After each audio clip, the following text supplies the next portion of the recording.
Yeşim İlhan, dengeki hoş, dengeki aziz ve şirin. Godak. Dinleyin, çok güzel bir ses. Yeşim İlhan.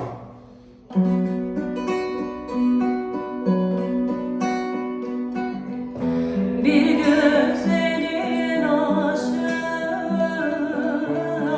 verenler,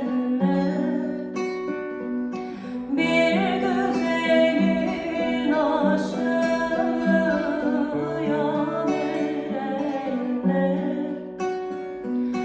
onun için taşa tutar el beni.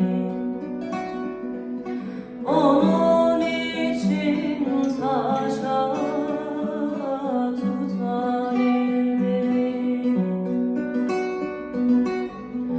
Gündüz hayalimde hey hey, gece düşümde. Gündüz hayalimde hey hey, gece düşümde. Kumdan kuma savuruyor el beni. Kumdan kuma savuruyor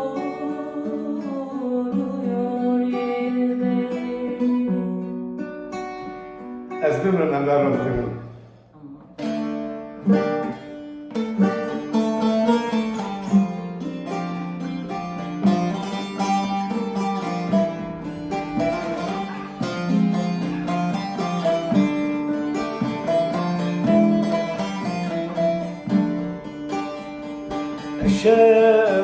Şevtin agiridlite arudin gumen ser vejnate oy oy derin oy ezbimdim oy oy derin Canım